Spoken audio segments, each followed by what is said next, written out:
Bonjour tout le monde, ben voilà, c'est ma troisième vidéo sur le thème comment maîtriser les crises d'angoisse en voiture. Alors je suis désolée, je vais parler un petit peu du nez, mais je vous avais dit que mes vidéos allaient être nature, donc c'est pas parce que je suis malade que je la fais pas, on y va à fond. Donc c'est un sujet qui me parle énormément parce que durant 4 ans, je faisais maintes et maintes crises d'angoisse en voiture. Donc vraiment c'est quelque chose dont je peux vous parler. Donc maintenant j'ai réussi à les maîtriser, mais c'était pas évident. J'étais la nana qui avait toujours la vitre ouverte, qu'il pleuve, qu'il vente ou qu'il neige. On va parler des crises, j'avais l'impression de faire des AVC à chaque fois, donc j'avais le rétroviseur carrément tourné sur moi. On va parler aussi des gestes pour voir si je ne faisais pas un AVC. Donc en 4 ans, dans ma tête, j'ai dû faire 15 AVC, 10 crises cardiaques. Je ne vous parle pas des arrêts sur le côté sur l'autoroute. Enfin bref, c'était l'enfer. Donc c'est des choses que j'ai pratiquées, qui m'ont permis de maîtriser mes crises d'angoisse, mais ça reste des astuces. Il faut savoir qu'il y a plusieurs types de crises d'angoisse. Il y a les personnes qui ont vraiment des phobies en voiture, d'ailleurs ça s'appelle l'amaxophobie. C'est valable aussi bien pour les conducteurs que les passagers. La peur de la camionnette blanche aussi, c'est une phobie. Il y a aussi les crises d'angoisse liées à des choses passées, donc c'est un peu plus profond, ça peut être des chocs traumatiques, mais aussi les crises d'angoisse des personnes claustrophobes, parce qu'effectivement dans la voiture on se sent relativement enfermé et il suffit qu'il y ait un embouteillage, qu'on passe sous le tunnel pour que de suite ça déclenche une crise d'angoisse. C'est du vécu, du même survécu. Voilà, alors ça reste des astuces, ce dont je vais vous donner pour maîtriser et gérer la crise d'angoisse. N'hésitez pas à aller chercher, voir d'où ça provient. Creuser, c'est pas mal quand même. Alors pas forcément avec un sophrologue, mais trouvez quelqu'un avec qui vous pouvez en parler. D'ailleurs, parlez-en, parce que vous allez être relativement étonné. Autour de vous, il y a beaucoup de personnes qui ont des crises d'angoisse en voiture. Voilà. Alors, la première astuce, c'est on ramène le calme. Donc souvent, quand on est en voiture, on est au volant, on la sent monter la crise d'angoisse. On commence à sentir une sorte d'oppression au niveau de la cage thoracique, éventuellement les mains moites. On commence à avoir des gestes assez répétitifs. Pour les filles, les cheveux. Pour les hommes, ça peut être un peu des crispations au niveau des mains. Donc on sent monter la crise d'angoisse. Donc je vous invite à de suite ouvrir la fenêtre et faire rentrer l'air sur votre visage. Concentrez-vous sur l'air frais qui rentre. Et en même temps, essayez de commencer à calmer votre respiration. Il faut savoir que la respiration est directement liée aux émotions. Si vous stressez, la respiration s'accélère. Si vous vous calmez, automatiquement, la respiration se calme. Donc le but, c'est d'envoyer un message à vos neurones, comme quoi vous ramenez le calme. Pour cela, le fait de se concentrer sur l'air frais et de respirer profondément peut ramener le calme. On inspire profondément par le nez et on souffle. Lorsqu'on inspire par le nez, on essaie d'inspirer le calme. Et on souffle la tension. Et on essaie toujours de se concentrer sur l'air frais. On essaye de ramener le calme tout doucement. Voilà, ça c'est ma première astuce, ramener le calme. La deuxième astuce, c'est le geste signal. Donc c'est quelque chose que l'on prépare en amont, c'est-à-dire qu'on ne va pas le préparer dans la voiture, on va le faire déjà chez soi à plusieurs reprises pour, habituer son cerveau au geste signal. C'est quoi un geste signal? On va choisir un geste très simple à faire en voiture ou dans la vie de tous les jours. Par exemple ça, ça.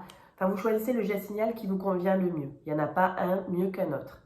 Donc le but, c'est de fermer les yeux et de penser à quelque chose qui vous apporte le calme. Donc ça peut être une rivière, ça peut être la plage, vos enfants, vos animaux. Pensez, faites monter cette image doucement en vous, une image qui vous rapporte le calme. Détaillez-la, cette image, regardez-la sous tous les angles, et lorsqu'elle vous apporte complètement le calme, vous faites le geste signal. Faites-le à plusieurs reprises, et vous arrêtez, et vous ouvrez les yeux. Ça, vous allez le faire, vraiment, c'est un entraînement, vous allez le faire plusieurs fois chez vous, même au travail. Vous allez le programmer, vous programmez votre cerveau avec ce geste signal.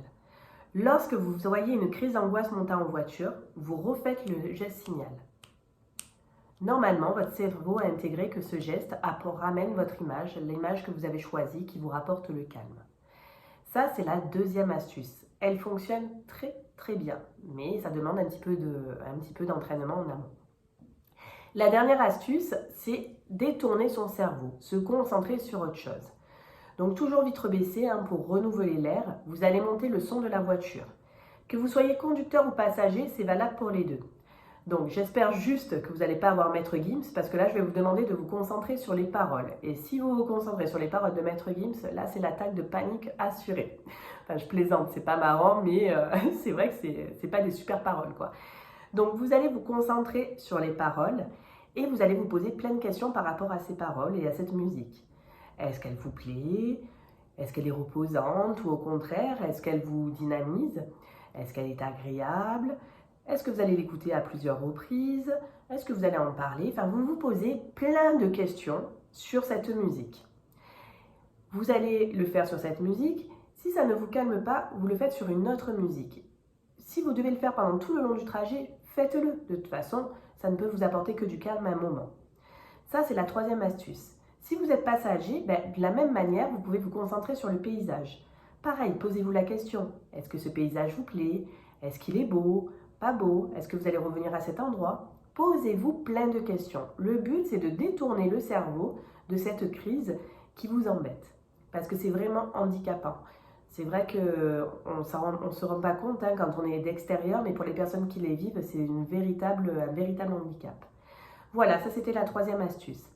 Après, ce qu'il faut savoir, c'est que si vous arrivez à ouvrir la fenêtre, à vous concentrer sur l'air qui rentre, à respirer ou à faire un geste signal ou même à monter le son de la voiture, c'est que vous êtes vraiment dans une crise d'angoisse.